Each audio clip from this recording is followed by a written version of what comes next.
Depression is a transient state of the brain that is among one of the most predominant and complex psychiatric illnesses. Depression is commonly characterized by several symptoms that are associated with an impairment. Based on the new DSM-5, individuals must display 5 of the 9 symptoms almost every day. These symptoms include irritable mood, difficulty concentrating, mood swings, loss of energy, loss of self-esteem, and more. In 2015, the Ontario Health Curriculum was changed to include themes of mental health, such as personal safety and injury prevention, human development and sexual health, and substance abuse, addictions, and related behaviors. The lesson plans build on each other each year in order to create a more complex understanding of mental health issues. To further expand on the curriculum that is already in place, our new transdisciplinary approach will be to train teachers on spotting the signs and symptoms of depression in children and youth.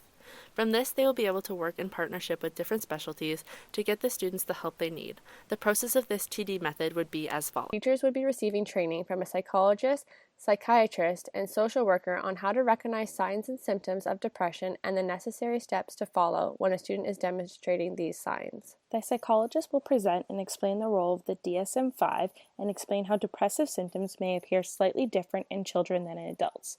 He or she will explain the behaviors may look alike and what to be aware of. We will have a psychiatrist come to the training day and discuss the impact that depression has on the biological makeup of the brain. Furthermore, the psychiatrist will discuss ways in which the brain changes and the symptoms that generally arise from these changes. We will have a social worker join in on the mandatory school training days to discuss the signs of depression linked to social interaction and engagement. The social worker will also talk about the family environment, for example, the parent-child relationship, as this can play a part in how a student can react to certain social situations and peer influences. Using the DSM-5, this team will provide teachers with a basic checklist of things to watch for in students that may suggest they need a secondary assessment by a licensed physician.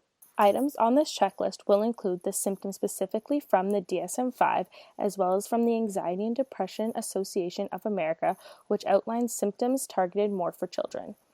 After a teacher has used these list items to identify a student who may be presenting signs of depression, the next step that we have put in place is to collaborate with the other educators that are involved in the student's life to see if they can corroborate the suggestion of the initial teacher.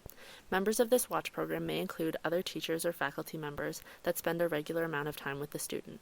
This watch program will last 1 month, and the members will monitor the behavior of the student in question to see whether or not their symptoms appear over a variety of contexts.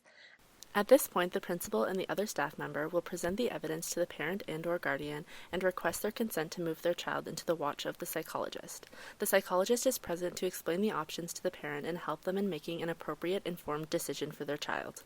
After this point, the school staff members are no longer responsible for the actual assessment of the student.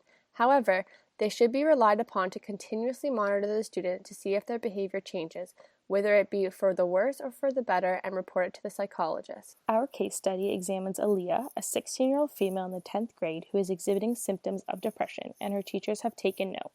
A few months ago, Aaliyah was dealing with a lot of family issues, which resulted in her parents' divorce. The adults in her life have noticed Aaliyah withdrawing from friends and activities as well as becoming less interested in her appearance. She seems as though she's uninvested in her surroundings. Prior to these events, Aaliyah was confident, outgoing, and she's also developed agitation in conversations and has emphasized her feelings of worthlessness. Having all these characteristics present, we can indicate that Aaliyah is showing many of the signs and symptoms that individuals who are suffering from depression exert. After a few weeks of noticing these changes in behavior, Mrs. Mills has approached the principal to have a meeting with Aaliyah's educators and other faculty members involved in her daily life. During this meeting, Mrs. Mills explains that she has noticed a change in Aaliyah and asks the other staff if they have noticed anything different. Once this is confirmed, the principal and school educators begin the formal watch program, where over the course of the month, each staff member involved records potential signs and symptoms that they witness Aaliyah displaying. After this month is up, all staff involved reconvene to discuss their findings. During this, they find that the patterns in Aaliyah's behavior point to signs of depression. By seeing this, they then call a meeting with Aaliyah's parents as well as a psychologist to discuss the observations and what the next step should be to intervene. In order to intervene using the TD approach, all members of this meeting must agree that Aaliyah needs to have a secondary assessment. With that in mind, the psychologist would then refer Aaliyah to the psychiatrist. This is noted because in order to develop a team that will provide the best care and support for Aaliyah, a TD team needs to be emphasized. This means that distinct disciplines will work jointly together and transform their traditional boundaries of thought. Team members must respect each professional identity that is involved, and the communication between members must be a key component. By using this TD approach in partnership with our wiki, parents, teachers, and other professionals can investigate the breakdown of depression in adolescents. Our wiki outlines how each discipline is involved in the presentation of depression in an individual, and by using this knowledge, they can become more informed on the process of intervention. Our video demonstrates how intervention techniques can come from both the home and school. By using multiple perspectives, there is a better chance of success, as it does create a more holistic understanding of depression and intervention strategies.